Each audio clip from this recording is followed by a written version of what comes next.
दिन सौरभ एकदम चुपचाप बैठा रहा। उसने किसी से कोई बात नहीं की।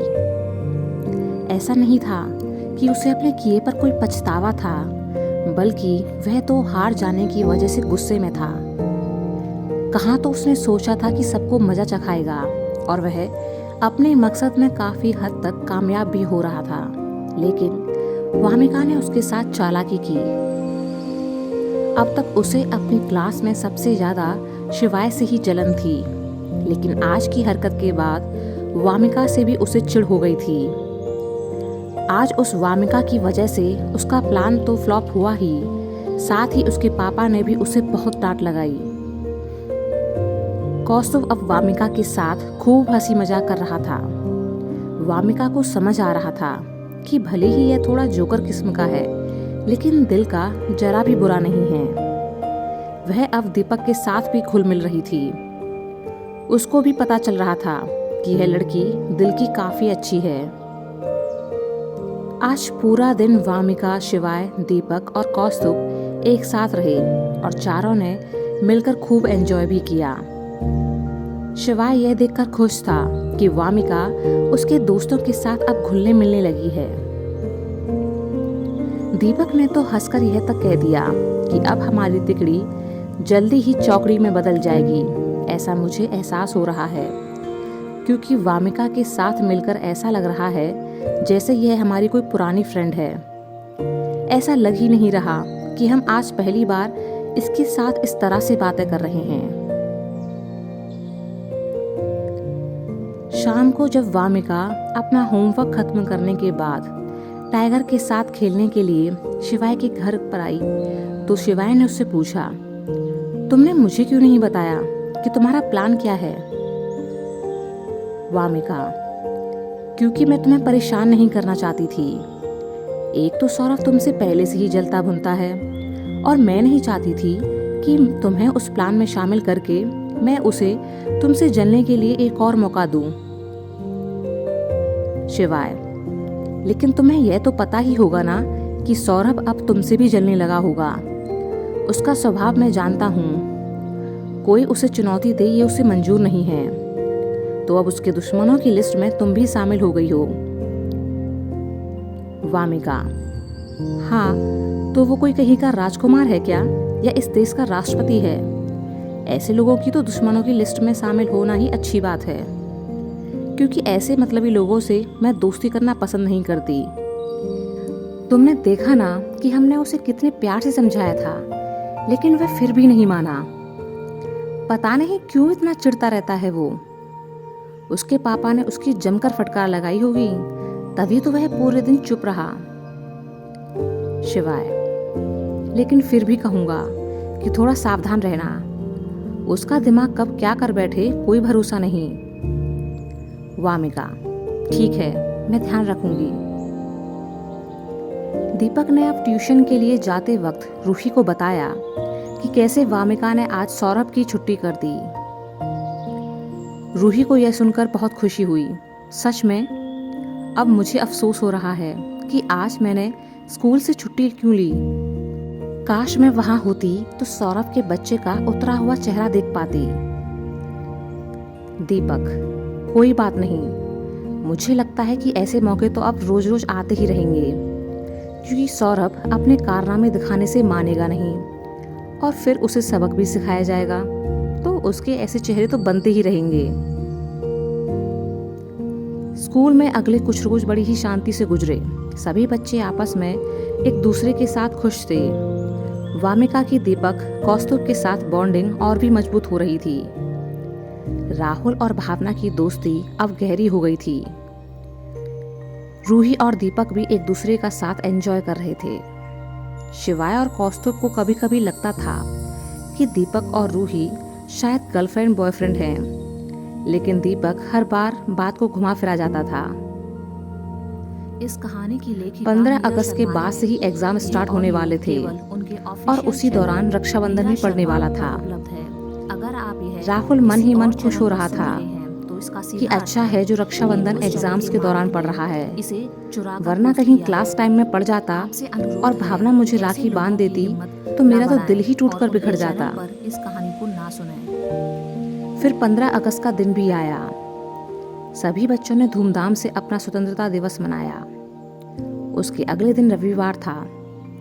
दीपक और कौस्तुभ शिवाय के यहाँ ग्रुप स्टडी के लिए आए हुए थे। वामिका भी वहां आ गई थी।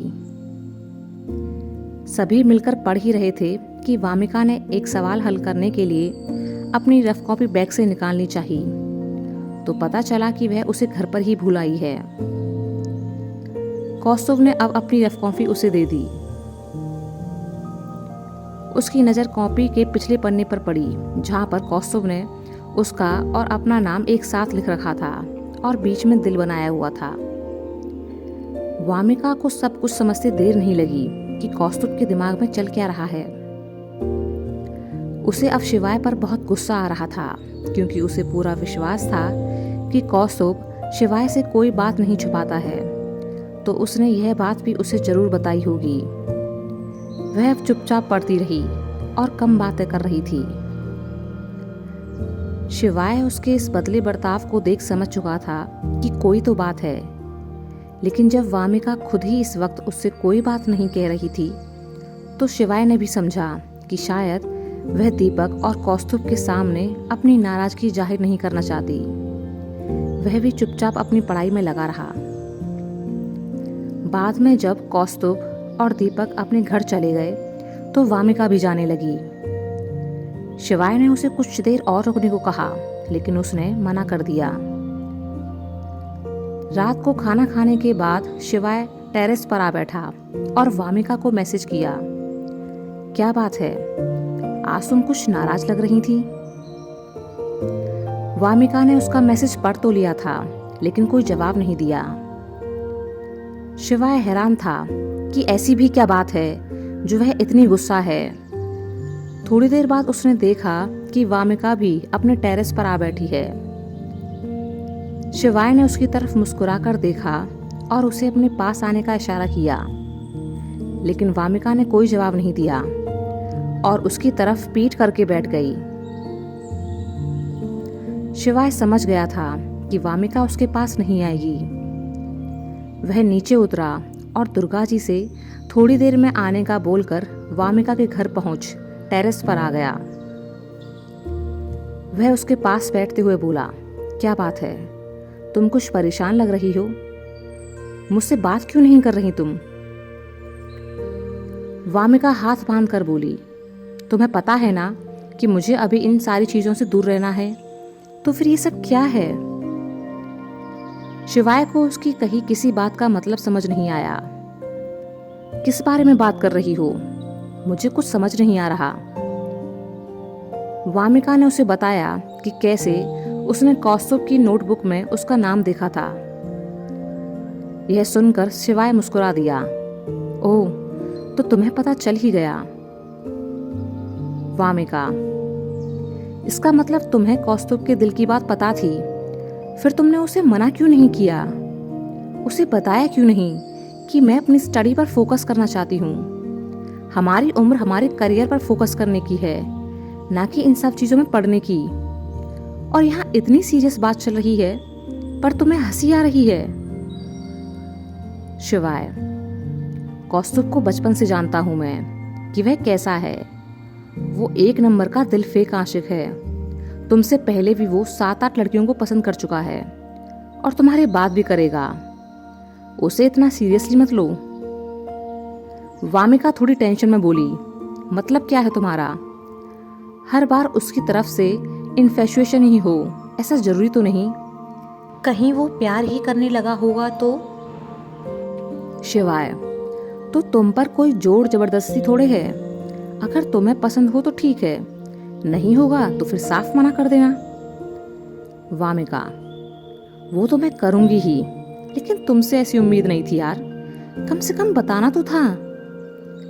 शिवाय, इसीलिए नहीं बताया था कि तुम परेशान होगी, और देखो वही हो रहा है। नीरा शर्मा है।